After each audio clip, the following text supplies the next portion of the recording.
Welcome to the Manage Self, Lead Others podcast. I'm your host, Nina Sunday. And in this episode, we're turning the mic around and my assistant, Kobe Tarvett, will ask me questions about leading people and the 8 good behaviours of a manager. Thanks for joining me, Kobe. What's your first question? Thanks for having me, Nina. Great to be here. And in your book, Workplace Wisdom for 9 to Thrive, you've written about the 8 good behaviours of a manager. I'm wondering, what's the number one mistake managers make? The number one mistake managers make is not understanding their real job. And the reason I know it's the number one mistake is because it was the number one mistake I made in the early days of being a manager, until I decided to make studying how to be a good manager my focus. I thought it was all about focusing on results, that the team achieving our sales results. I thought it was all about operational excellence. But what I realized is that it's about culture and it's about building capability.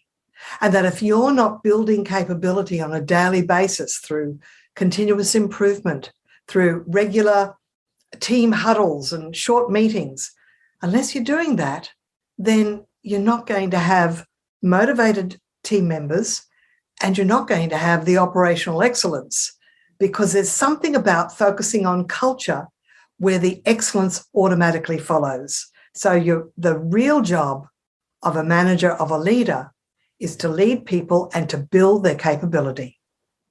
Tell us how the Google company researched and discovered a list of 8 good behaviours of a manager. This is absolutely fascinating research that was written up by the Harvard Business Review as a case study. It was about 2012 when Google asked the question, do managers matter? And so what they needed to do in order to answer that question is do some research based on what sort of behaviours or attributes of managers contributes to team effectiveness. So they looked at sort of superficial things, I suppose, like the educational level of different managers compared to team output. They looked at manager style. Some managers were more authoritarian or more directive, while other managers were more laissez-faire or more free flow. They looked at the sort of conversational style in meetings. Was the manager quite directive in a meeting, or did the manager encourage free flow of ideas? So they kind of whittled it down to also a number of attributes that they then compiled 2 assessments. One was a self-assessment based on behaviour, and another was an upwards feedback survey based on how their direct reports, how the individual contributors who reported to that manager, how they viewed the manager. So their analytical team sort of matched those questions, those answers coming from 2 different areas. And they then compiled a list of behaviours in order of priority. And it's interesting because when you look at behaviour number 1 to behaviour number 4 to behaviour number 8, it's all in order of priority. What's most important that contributes to team effectiveness and achieving of results? That's very interesting, thanks. So that manager self-assessment you just talked about, Nina, it lists questions such as, do you share relevant information from senior leadership? And why do you think sharing information is so important? Could you please tell us a little bit more about that?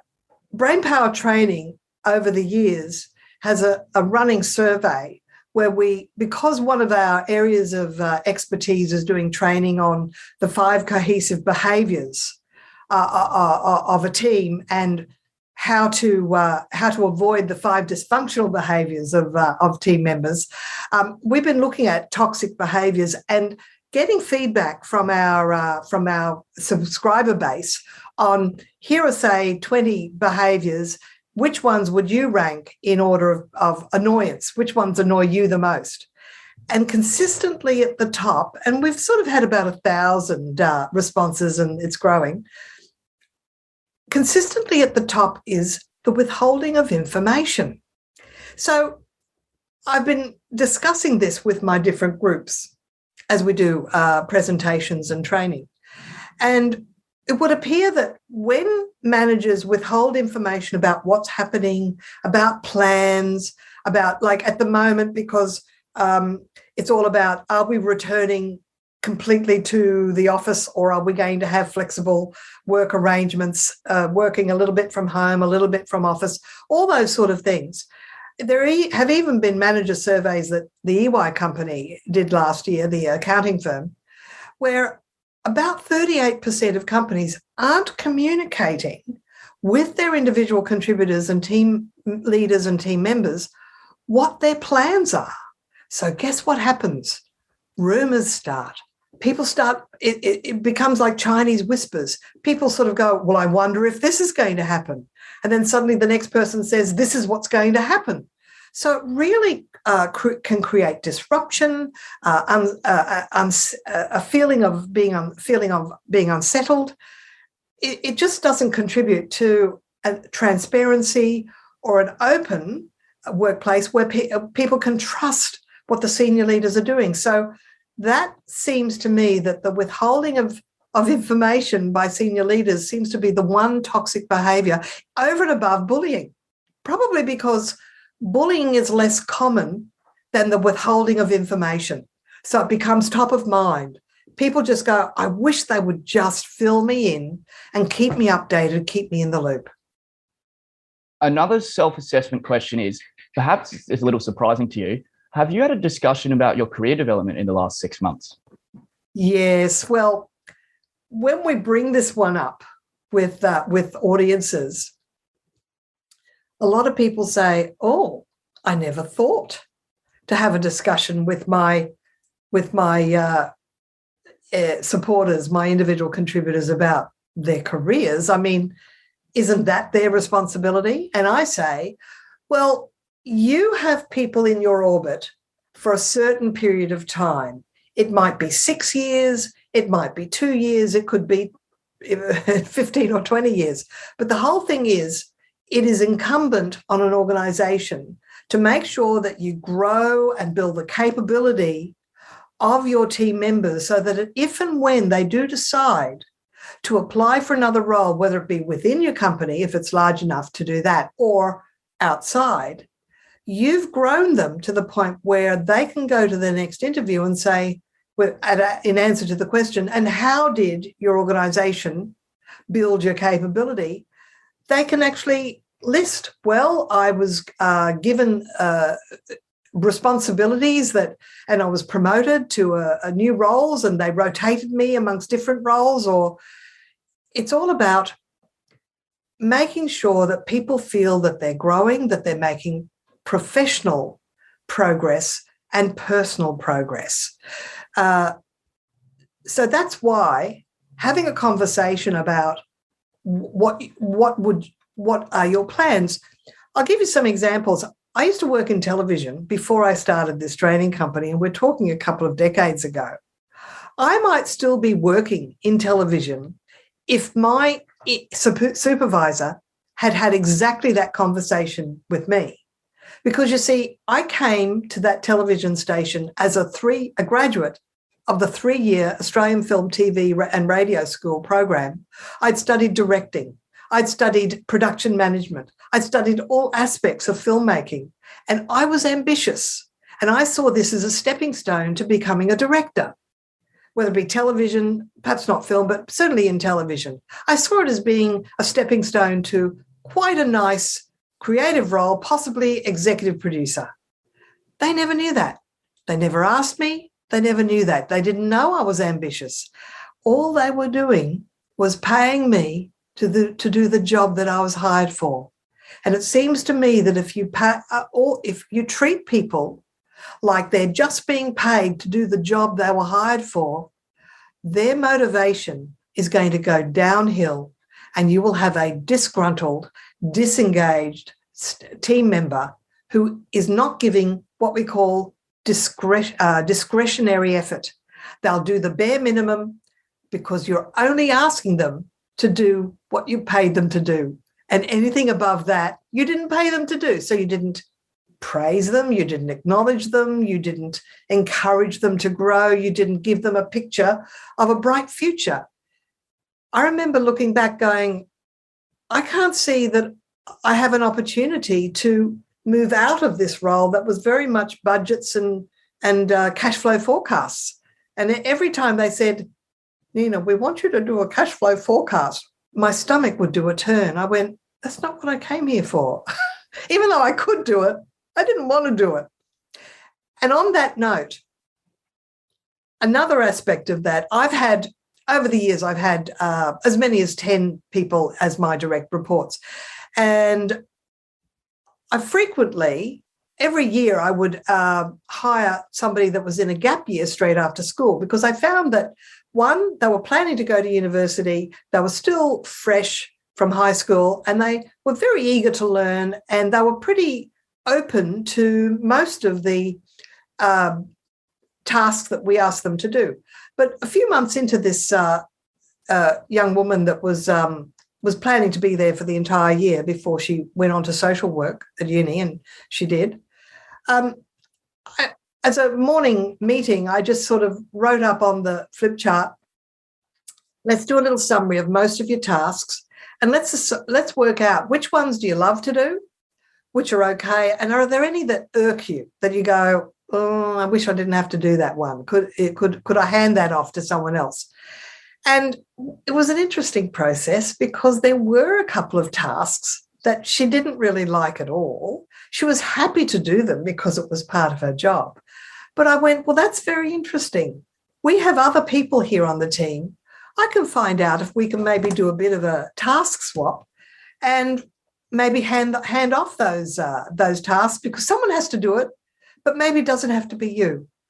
And I think if we can have that conversation, even one-on-one, because I suppose no one really wants to have that conversation in front of others. It's a private conversation. So I feel that doing that is a very positive move, because you do want to keep people motivated and you don't want them to become demotivated. That was very interesting. Thank you, Nina. So what's another toxic behavior of a manager that might lead to other unintended consequences? Oh, you know what people tell me? That whenever something goes wrong or there's a mistake or an error, the first thing the manager does and look for who's to blame. So blame culture.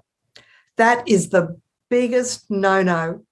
And the thing is, I have to hear this from other people, because it wasn't in my DNA to look for mistakes, because I feel very happy that in the very early days of my business, before I even had any staff at all, I read The E-Myth by Michael Gerber, the original small version, short version. And one of the things that he said was, it's important to have procedures, and it's important to identify that if someone has made an error, is it the process that's at fault? Is it because there is no check or balance? Is it because you've relied on someone to just be good or to remember what to do instead of having standard operating procedures? And a few years into my business, when we did have some team members on board, I hired a temp for a little while, temporary assistant, and she had come from a financial services background. And as a favour to me, she sort of said, Nina, I'm very good at writing procedures. Would you like me to do a operations manual for you? I went, would you? That'd be great. And she got me on the straight and narrow, because that particular, we printed it off. These days it's all soft copy online, but on our intranet. But she printed it off, put it in nice plastic document covers and put it in a folder. But it was, everything that we did was step-by-step described.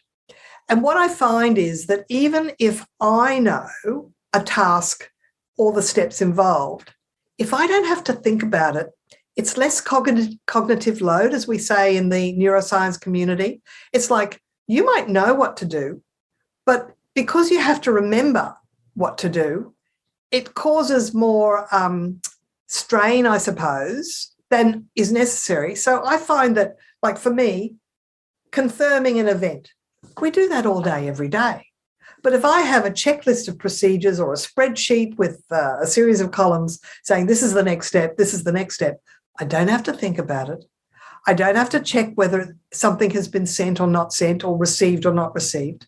And this whole thing about procedures. So the Gerber principle is, if a mistake has happened, where is the process at fault?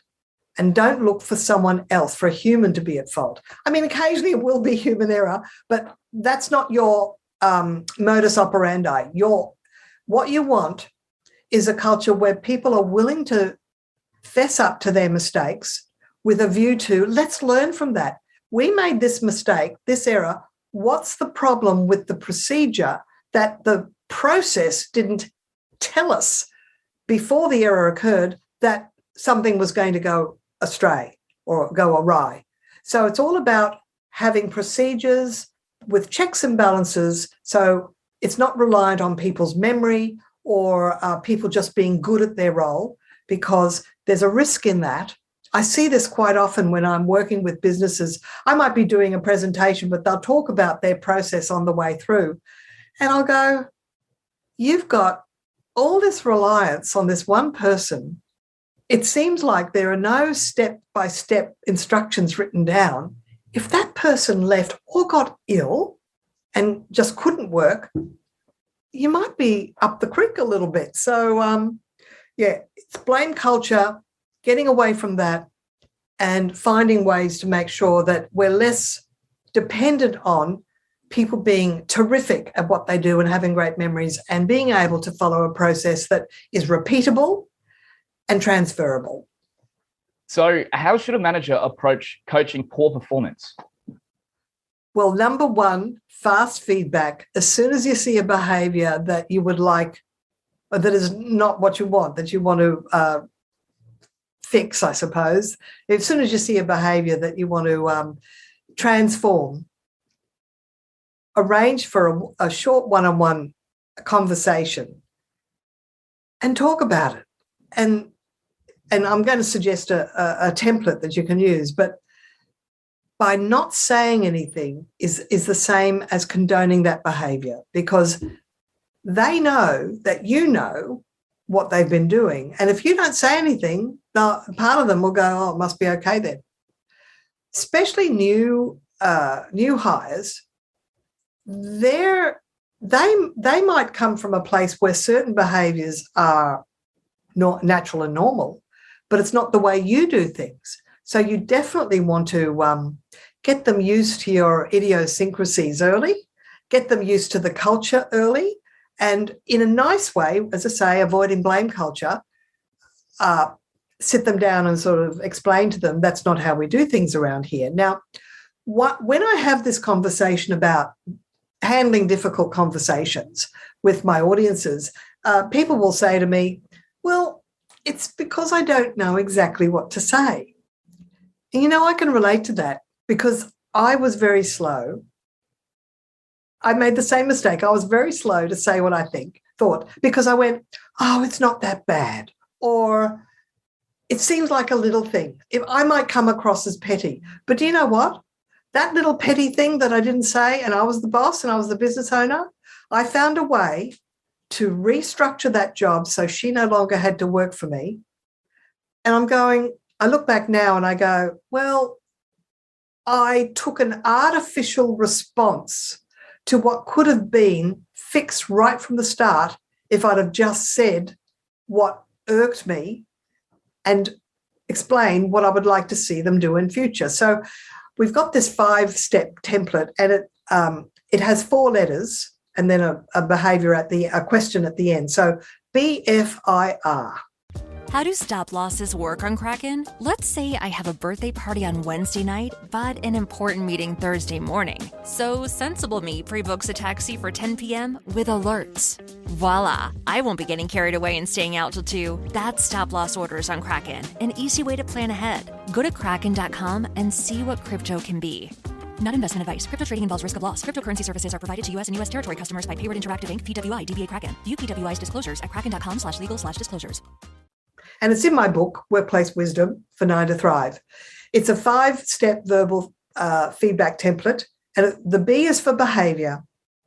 The F is for feeling. The I is for impact. The R is for results. And then you ask the question, how do you feel about that? Or would you be willing to try something different next time? Whatever. So we'll take a very simple behavior, like you have meetings, but you notice one person is constantly arriving after the meeting has started. So we'll call that late for a meeting. So, Jill, when you arrive late for a meeting, or when you arrived late for a meeting yesterday, I felt frustrated because we all had to, I for impact, we all had to stop our conversation mid-sentence and give you a summary of what we'd just spoken about. And it seems to me that it wastes everybody's time. And what I'd like to see in future what I'd like to see in future is, would you be willing to make sure you turn up ahead of the start time so that you, like others in the room, arrive, say, 5 minutes early, and then we can all start together sharp on time and we don't waste anybody's time by having to repeat what we've just said. How do you feel about that? So there's the 5-step template. Now, of course, you don't do it rote every time. There are other templates. The McKinsey template is a 3-step template, but I've added a few extra steps.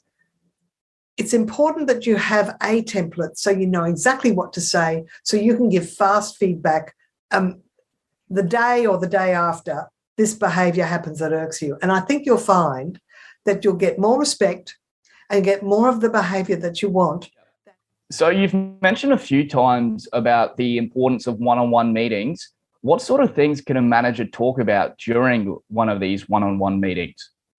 So the idea of a one-on-one is to have about a 15-minute conversation one-on-one about once a month at the very least, about once every 2 weeks as an ideal. And it's really just maybe asking some open questions such as, how are you feeling? Are there, what's on your mind? Are there any obstacles? Is there anything I can help you with? Is there anything in your way that you'd like me to help clear your path? So it's you coming across as a trusted advisor where you're asking questions, where you invite them to express how they're feeling, what's top of mind, are there any obstacles or constraints, and how can you help? If you just take that approach, that's what's going to cultivate not only a good relationship, one-on-one, but also good team effectiveness, because now people are starting to see that there's a channel of communication where they will be heard. That was a very good answer, Nina. Thank you for that. So just on the topic of delegating tasks, how can a manager delegate a task to someone so they feel supported rather than micromanaged? I've delivered training in organisations where it was quite obvious through just what different team members said that either the head honcho was a bully, they wield disapproval like a sword, is a comment I heard once. I wouldn't want to be working for that particular director. The other observation I've had is where people were sort of instructed on every step of the way as if they were children. So it creates an adult to child relationship. If you think about transactional analysis, they talk about, is it adult to adult or is it parent to child? So you actually want to have an adult to adult relationship with your team members, not parent to child. Now, micromanaging is turning you into the authoritarian parent and them into the obedient child. That is not a healthy relationship for the workplace. Not only that, it doesn't allow for continuous improvement, because you see, there's a saying in coding called, it's sort of an acronym, Tim Toady, There is more than one way to do it. There is more than one way to do it.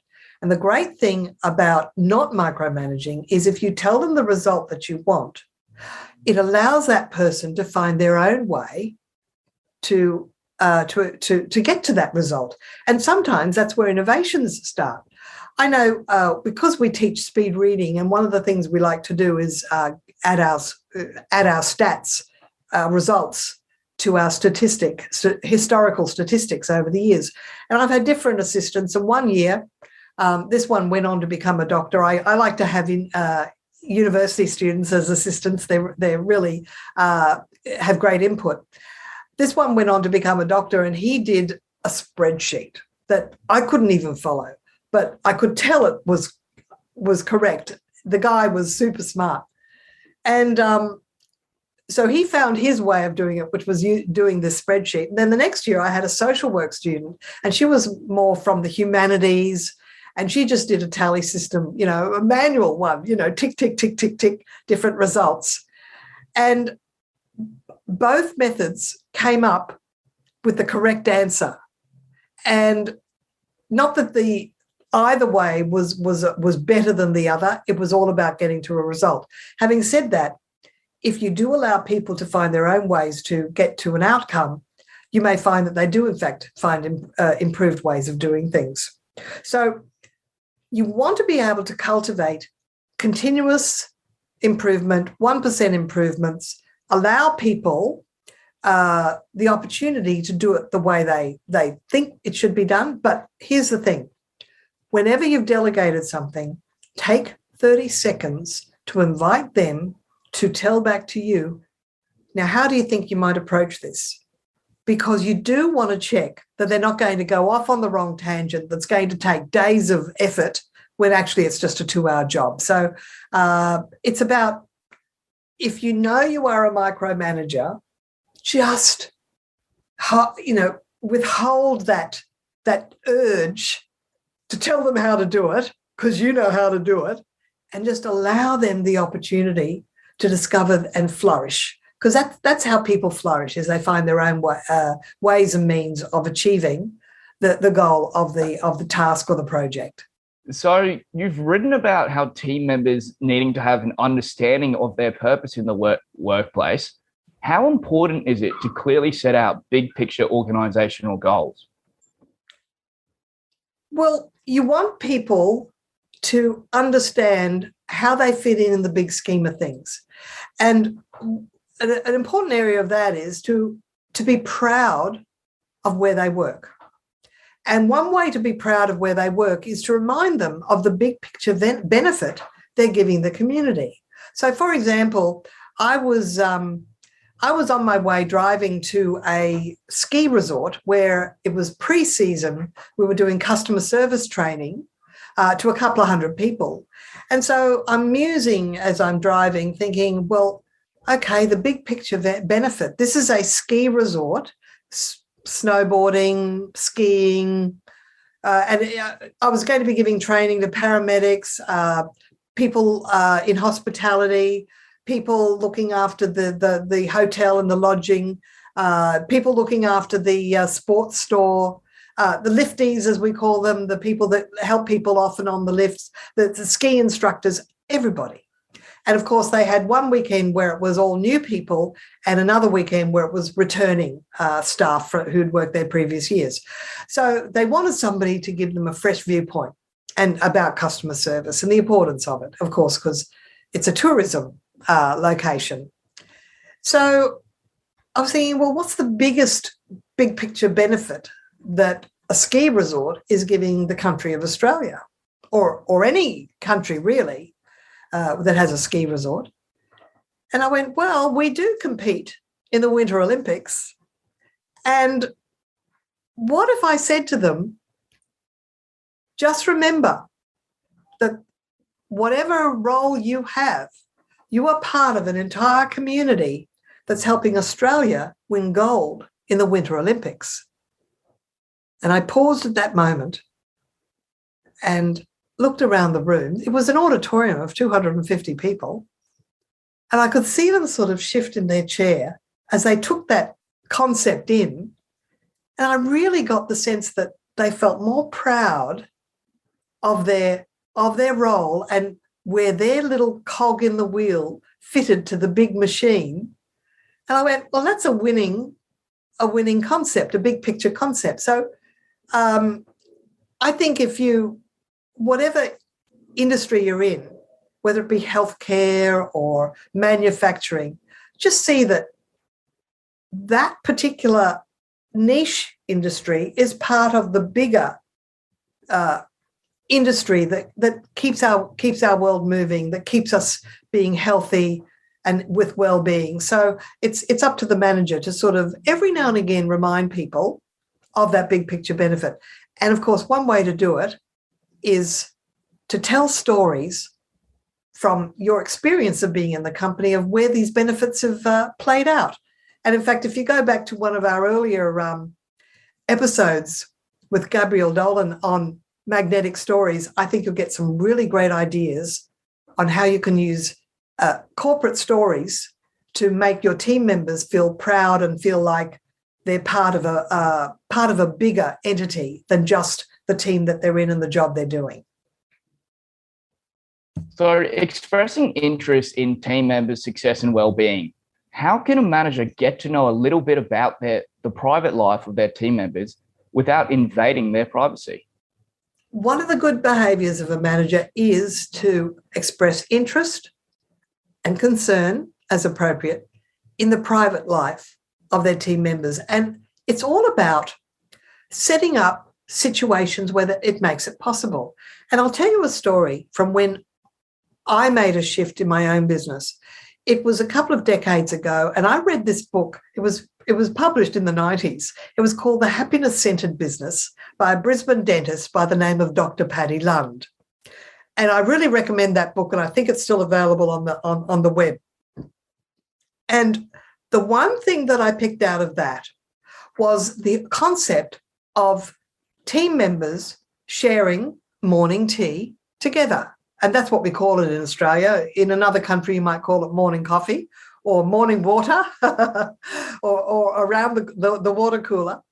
So it occurred to me that the modus operandi of our office was that people would just get up, go over to the kettle, boil their water, make their tea or coffee and take it back to their desk. The modus operandi was people would just go out, get some fresh air and eat their lunch on their own. There was no having lunch together. There was no having morning tea together. It was all done separately. And that particular book made me question. I can actually remember when I worked as a teenager at my mother's office, and they used to, this is the good old days, they used to actually have morning tea together. And I went, and they're talking about it in this book. I went, what if I tried that? And I'm here to say that is the single most useful activity for 15 minutes every morning. Around 11 o'clock, we'd all sort of agree that this was the right time. We'd aim for 11, but it might be 11:10, 5 to 11. So whatever was the right time to have that morning tea, we would actually stop and sit down around a table together and just chat 5 or 10 minutes. And that's when we'd find out someone's planning a cruise for their holiday. Someone else is planning for their a family member's wedding. Someone else has children with running marathons in sport and trying to get into certain teams. We found out about each other's lives, and we had never really taken the time to find that out before, because occasionally people would have little conversations on the side, but we never made it a ritual or a regular thing. And I'm here to say that I never enjoyed my team more than we allowed that 15 minutes most days. Of course, some days were just frantic and we just skipped it. But as a general rule, if it was a normal day, we would have this morning tea together. Because I do know that we used to celebrate people's birthdays and any special events that you have in Australia, any seasonal events. But that really wasn't enough. You might have 6 or 8 people, where you might go out to lunch once every 2 months to celebrate someone's birthday. That's not really enough to find out about about others. And a manager, yes, they can have an arm's length relationship. You're not their friend, you're not their mate, but it is nice to have that heartfelt culture where you do care and can emotionally support to some degree when people are going through little struggle moments. And we all have those off and on.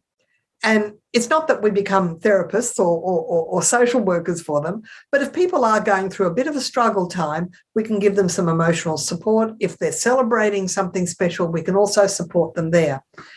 The other thing I used to always do is when it was time for the morning tea to finish, I would just go, mini meeting, and we'd just talk about something work-related for 5 minutes. So it meant that we were having a mini meeting every second day. I wouldn't do it every time, but if there was something to talk about, I'd say mini meeting. So I really believe that there's another episode in the podcast on the heartist culture of the Accor group, which is a international hotel group. And they've got this culture where they consciously take time to ask people to have chit-chat before a meeting actually starts. So this is especially in times when we're doing a lot of meetings through Zoom or through online, to actually take time even in the online environment to find out about what's happening in people's lives. And one of your catchphrases is to change before you have to, start a second curve. Please tell us a little bit more about that. I have to say that Jack Welch is the one that I read that statement from, but I've really taken it to heart because I align that with Charles Handy's S-curve, which is in any relationship or in the arc of life, in any cycle. And I'm thinking now of the cycle of employment, where people come on board, they come on board and they're sort of at a neutral position, but then as they progress in the role, they're getting better and more. So they're new in the role, they become better at achieving in the role. And then what tends to happen, and this is how I observed how I was treating my team members. This is in the early days of having staff. I observed that when they got good, I kind of left them to their own devices. It's like, well, they can do the job now, so I'll just leave them alone to do it. And while that's not micromanaging, it is actually laissez-faire leadership, which is ignoring them. It's not giving them input. And so what has to happen, the S-curve is, yes, they start slow, but then they go up, but then they plateau, but then they get demotivated and the curve starts to go south. And Charles Handy would say, you change before you have to, you remotivate before the slope of motivation has started to dip.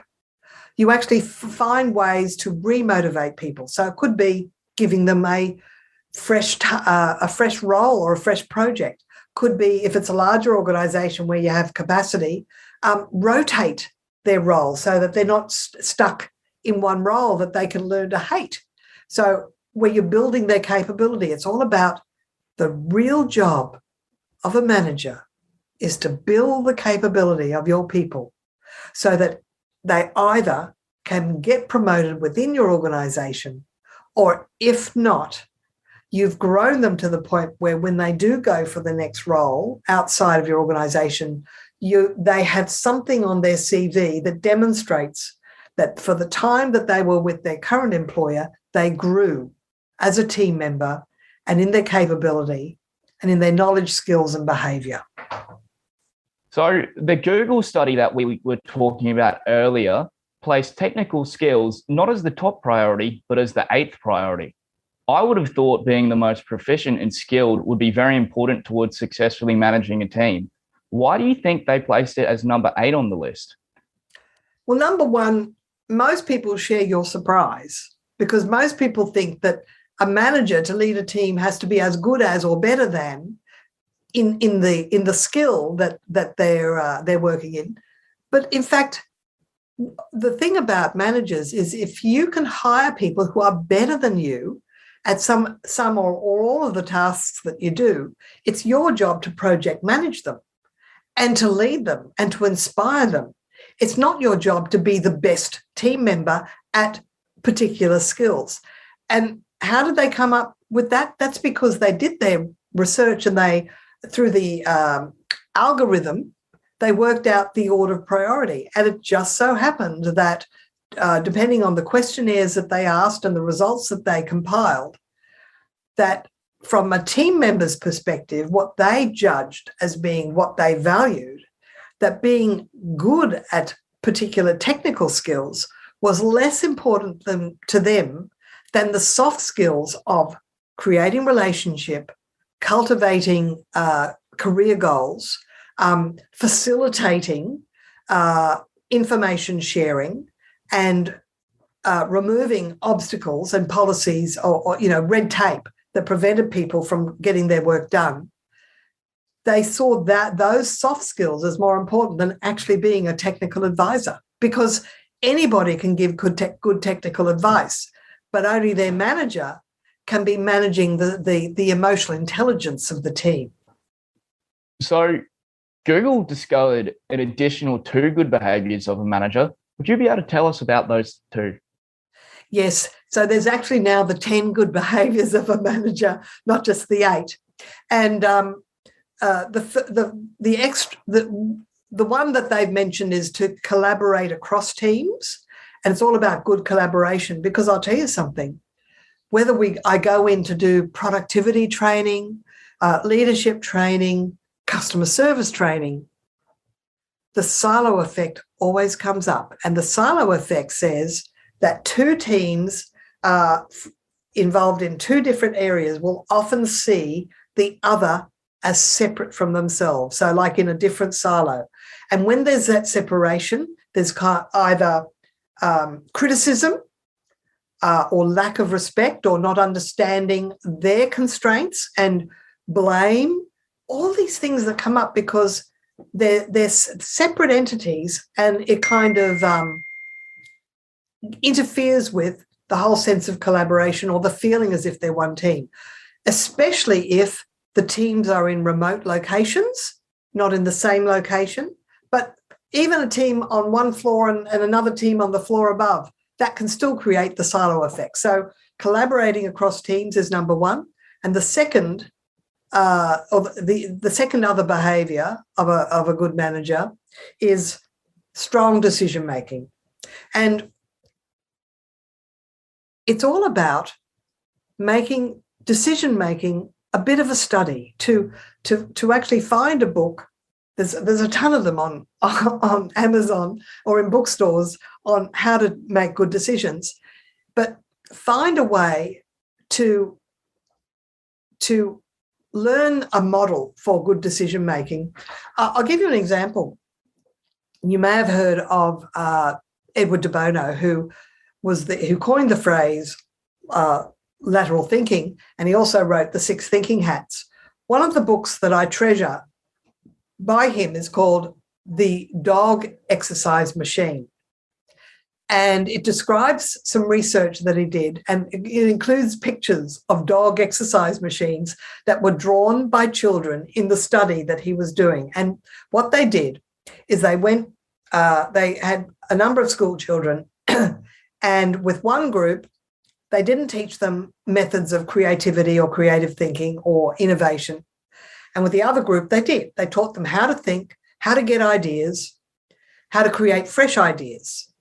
And so then they gave them, the 2 groups, a task. Now draw a dog exercise machine. Now, of course, the obvious ones come up. A treadmill with a dog on it with some food hanging like a carrot from a stick and a rope. But there were other very intricate, other ones that were a bit like greyhounds chasing a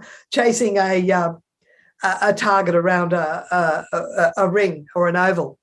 But there were lots of different attributes to these designs. And when they analysed them, they realised that the students that had been taught how to think had far more novel ideas and more creative ideas than the students that were just plucking it from air. So the reason I say that is if you learn a model or a process for making good decisions, relevant, just, wise decisions, your decisions will be better. Your decision-making will be better received and fewer mistakes, fewer backtracks will have to be made. So leadership is a layered skill. It's not something you learn in 2 days and then you've learnt it. It's a lifelong journey. So I encourage you to get a book on decision-making, get a book on how to coach, get a book on being a good leader, and build your own capability. That's called self-leadership. Thank you, Kobe. It's been great having you ask me these questions. Thanks for having me, Nina. I've received some amazing answers. Kobe, it's been a real pleasure, and thanks for asking such astute questions. This podcast is a part of the C-Suite Radio Network. For more top business podcasts, visit c-suiteradio.com.